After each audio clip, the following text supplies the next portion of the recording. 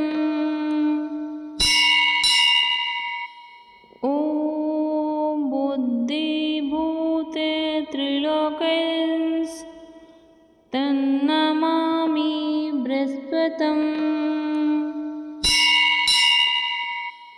ॐ बुद्धिभूते त्रिलोकैस्तन्नमामि बृहस्पतम्।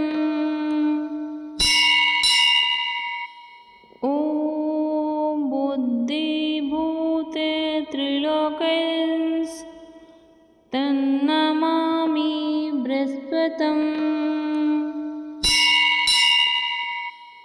ॐ बुद्धिभूते त्रिलोकैस्तन्नमामि बृहस्पतम्। ॐ बुद्धिभूते त्रिलोकैस्तन्नमामि बृहस्पतम्। ॐ बुद्धिभूते त्रिलोकैस्तन्नमामि बृहस्पतम्। ॐ बुद्धिभूते त्रिलोकैस्तन्नमामि बृहस्पतम्। ॐ बुद्धिभूते त्रिलोकैस्तन्नमामि बृहस्पतम्। ॐ बुद्धिभूते त्रिलोकैस्तन्नमामि बृहस्पतम्। ॐ बुद्धिभूते त्रिलोकैस्तन्नमामि बृहस्पतम्। ॐ बुद्धिभूते त्रिलोकैस्तन्नमामि बृहस्पतम्। ॐ बुद्धिभूते त्रिलोकैस्तन्नमामि बृहस्पतम्। ॐ बुद्धिभूते त्रिलोकैस्तन्नमामि बृहस्पतम्। ॐ बुद्धिभूते त्रिलोकैस्तन्नमामि बृहस्पतम्। ॐ बुद्धिभूते त्रिलोकैस्तन्नमामि बृहस्पतम्। ॐ बुद्धिभूते त्रिलोकैस्तन्नमामि त्रिलोकैस् तन्नमामि बृहस्पतिम्। ॐ बुद्धिभूते त्रिलोकैस् तन्नमामि बृहस्पतिम्। ॐ बुद्धिभूते त्रिलोकैस् तन्नमामि बृहस्पतिम्। ॐ बुद्धिभूते त्रिलोकैस् तन्नमामि बृहस्पतिम्।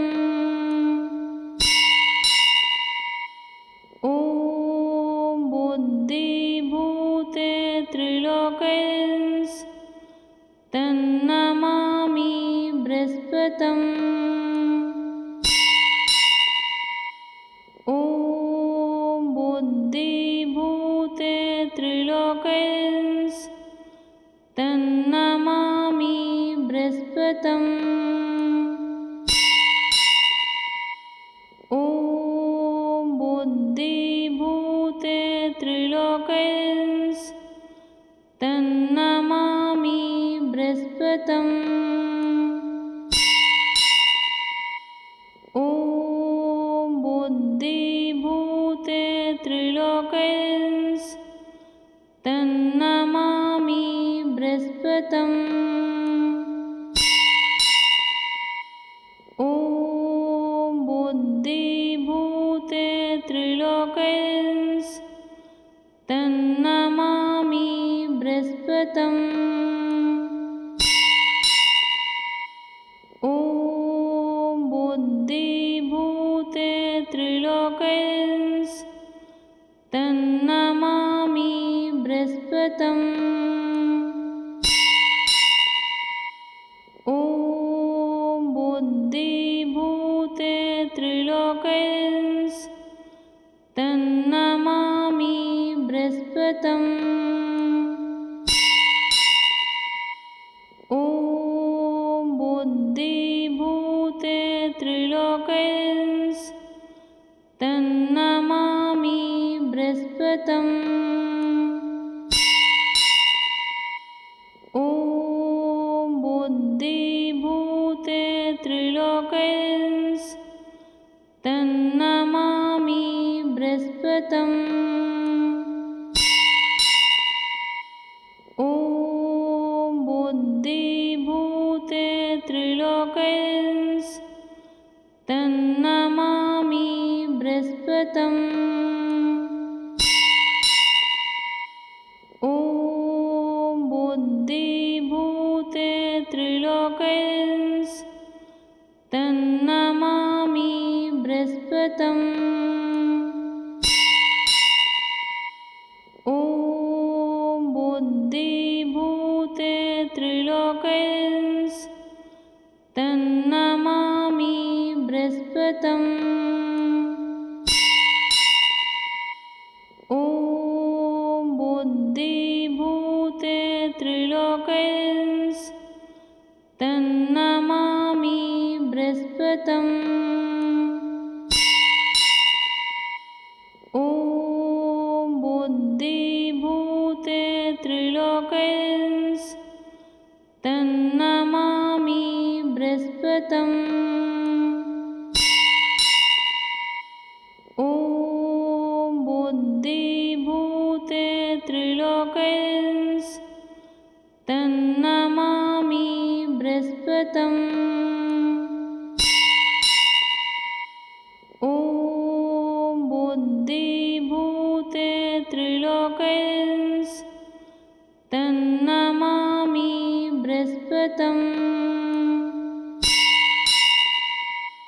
ॐ बुद्धिभूते त्रिलोकैस् तन्नमामि बृहस्पतिम्। ॐ बुद्धिभूते त्रिलोकैस् तन्नमामि बृहस्पतिम्। ॐ त्रिलोकैस् तन्नमामि बृहस्पतिम्। ॐ बुद्धिभूते त्रिलोकैस् तन्नमामि बृहस्पतिम्। ॐ बुद्धिभूते त्रिलोकैस् तन्नमामि बृहस्पतिम्। ॐ बुद्धिभूते त्रिलोकैस् तन्नमामि बृहस्पतिम्।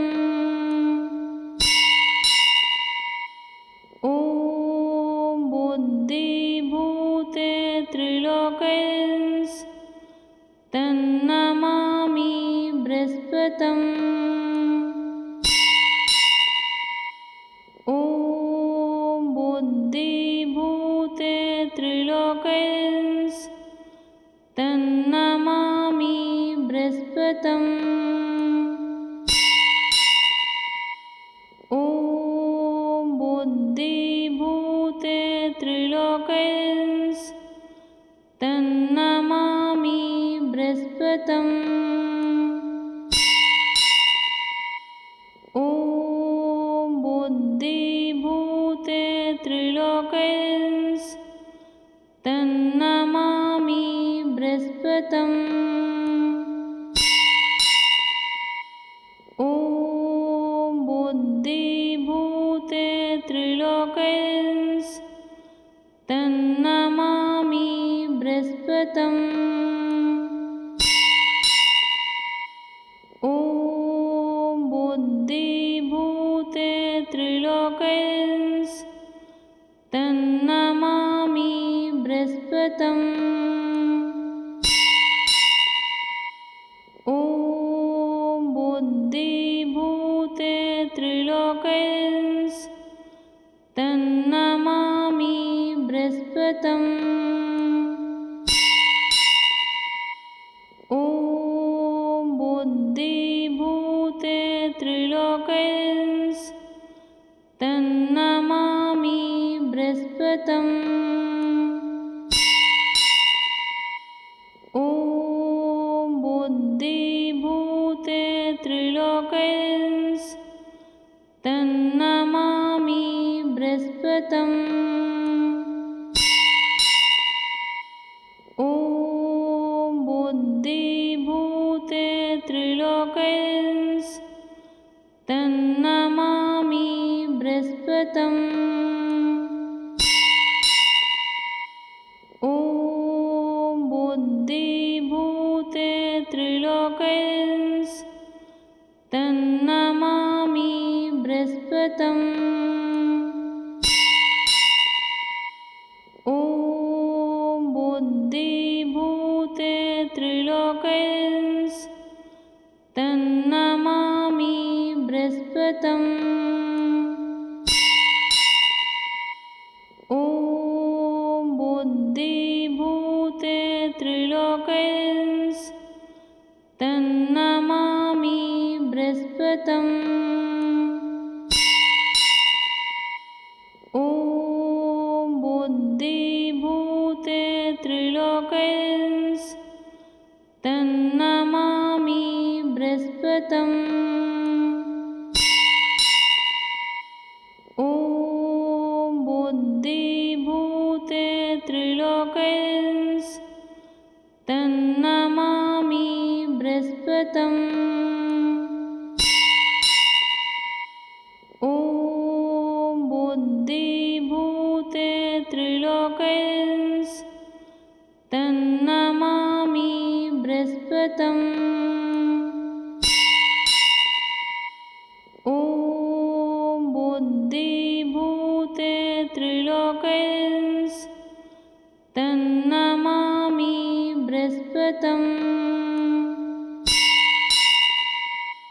ॐ बुद्धिभूते त्रिलोकैस् तन्नमामि बृहस्पतिम्। ॐ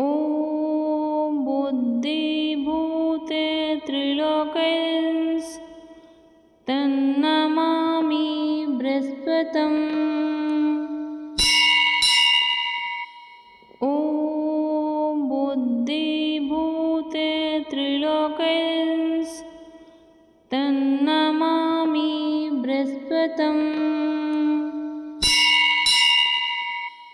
ॐ बुद्धिभूते त्रिलोकैस् तन्नमामि बृहस्पतिम्। ॐ बुद्धिभूते त्रिलोकैस् तन्नमामि बृहस्पतिम्। ॐ बुद्धिभूते त्रिलोकैस् तन्नमामि बृहस्पतिम्। ॐ बुद्धिभूते त्रिलोकैस् तन्नमामि बृहस्पतिम्। ॐ बुद्धिभूते त्रिलोकैस् तन्नमामि बृहस्पतिम्। ॐ बुद्धिभूते त्रिलोकैस् तन्नमामि बृहस्पतिम्। ॐ बुद्धिभूते त्रिलोकैस् तन्नमामि बृहस्पतिम्। ॐ बुद्धिभूते त्रिलोकैस् तन्नमामि बृहस्पतिम्। ॐ बुद्धिभूते त्रिलोकैस् तन्नमामि बृहस्पतिम्। ॐ बुद्धिभूते त्रिलोकैस् तन्नमामि बृहस्पतिम्। ॐ बुद्धिभूते त्रिलोकैस् तन्नमामि बृहस्पतिम्। ॐ बुद्धिभूते त्रिलोकैस् तन्नमामि बृहस्पतिम्। ॐ बुद्धिभूते त्रिलोकैस् तन्नमामि बृहस्पतिम्। ॐ बुद्धिभूते त्रिलोकैस् तन्नमामि बृहस्पतिम्। ॐ बुद्धिभूते त्रिलोकैस् तन्नमामि बृहस्पतिम्। ॐ बुद्धिभूते त्रिलोकैस् तन्नमामि बृहस्पतिम्। ॐ बुद्धिभूते त्रिलोकैस् तन्नमामि बृहस्पतिम्।